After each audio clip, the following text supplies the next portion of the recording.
Okay, back to more competitive speculation. Today's featured Pokemon is going to be the Steel and Psychic type, pseudo-legendary Metagross. Now, the typing actually has pretty good offense. It has 5 super effectives, including a very nice super effective on Fairy, but neither the Steel or Psychic typing do well into Steel. Overall, the super effective spread is not super amazing. Only a quarter of Pokemon are actually weak to this. There are, however, not a lot of Pokemon that resist both of these typings. Defensively, this typing is also just fine. We have 4 typings that this is weak to, even though every one of these typings are in the meta right now. This does still have the very generous resist spread coming from Steel, as well as poison immunity. Now, a defensive Terra for all 4 of these super effectives is going to be kind of difficult to do. Dark is probably the best option as far as resisting as much of this as possible, and you have Steel type to cover Fairy and Psychic type to cover Fighting, so Dark actually makes a lot of sense for this. Though I imagine Fire, Water, and Grass would also be very good defensive Terras for this Pokemon as well. And depending on your matchup, Steel Terra would also be pretty good. So Metagross has one ability, as in the other one's completely useless. Why would you ever use Light Metal? I don't even think that has any competitive value at all. Its standard ability, however, is Clear Body, which is very good. This will block your Intimidates, your Eerie Impulses, all that stuff, which is great for consistency. Combine that with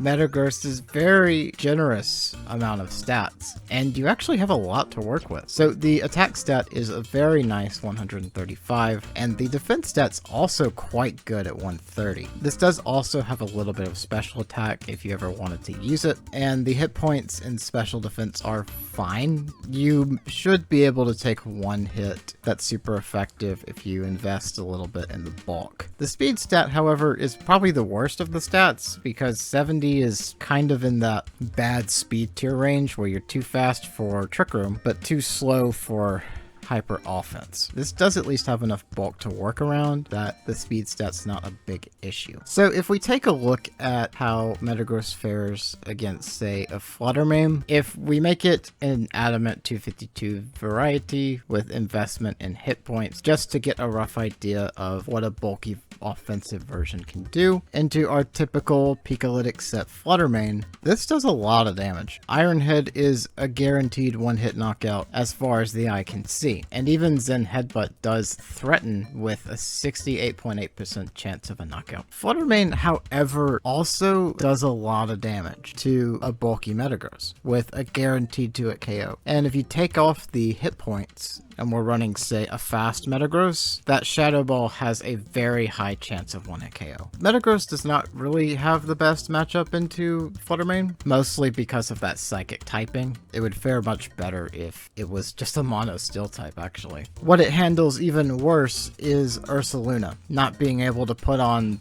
that much offense. Ice Punch is okay, but Iron Head's doing very similar amounts of damage. Even though Ice Punch has a chance of a 2-hit KO, it is a 0.4% chance. So realistically, both of these are a guaranteed 3-hit KO, meaning Ice Punch does not help you as a coverage move into this, and Ursaluna's just shredding this thing with ground moves. Even the Earthquake is a 68.8% chance of 1-hit KO. This is of course a very offensive, guts boosted Ursaluna, but it is not unreasonable that you might see an Ursaluna like this. I'm not going to cover the moveset too much. It does have a couple of unique options, but since it's not yet available in Gen 9, we don't know its official moveset for that. Some moves I did not cover in the calculations. There is a priority move in the form of Bullet Punch, and this does also get Meteor Mash, which is more damage than Iron Head, but less consistent. This can also run Gyro Ball, which is less consistent than Iron Head still. It does also get Iron Defense, so Body Press could be quite useful, considering its high physical defense. And this Pokemon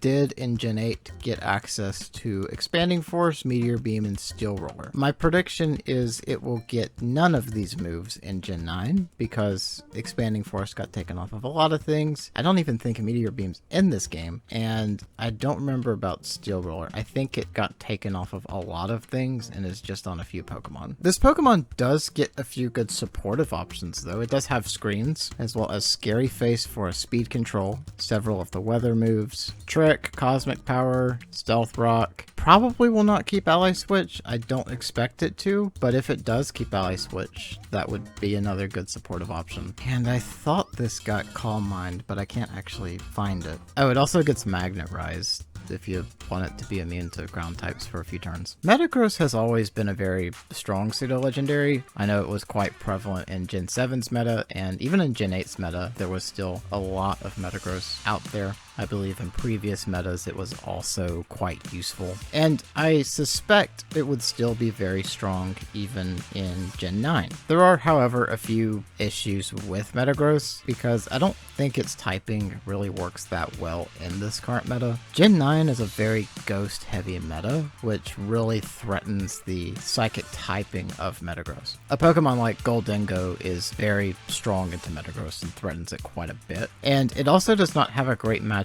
into the current popular Trick Room options like Ursaluna. So the lack of optimization for this meta specifically, I think would be enough to keep Metagross out of being a top pick. Similar to how the pseudo legendaries that are available in the game are quite uncommon as well. I believe Dragonite and Baxcalibur are the most common, and occasionally you do see some of the other ones, but pseudo-legendaries don't have the same power that they used to, because a lot of the new Pokemon added in Gen 9 are just very well optimized for competitive play, that these more generalized pseudo-legendaries that just have a lot of stats that made these so oppressive back in the day, they don't have the same bite they used to. And I think Metagross falls under that category of still being really strong in the numbers, but it has to answer Fluttermane. Fluttermane's still so common that you have to build your Metagross to be able to fight Fluttermane, and it's not always going to work out for you. So I definitely don't see Metagross being oppressive at all. There's just too many good Pokemon in this game. And maybe if it keeps some of its good supportive moves like Screens and Ally Switch, there could be a case for a supportive Metagross build. Because Metagross has the stats and the potential to be very difficult to ignore, and giving it supportive options could be quite a nice mix-up that could force your opponent into a bad spot when they realize it's not the offensive threat, it's just there to support the other Pokemon. So I could definitely see it ending up somewhere in B tier, probably not A. I don't think it's optimized enough for A for this meta specifically. There's just too many ghost types and a lot of strong ground type offense now as well. But anyway, that's gonna be it for this video. Thank you so much for watching, and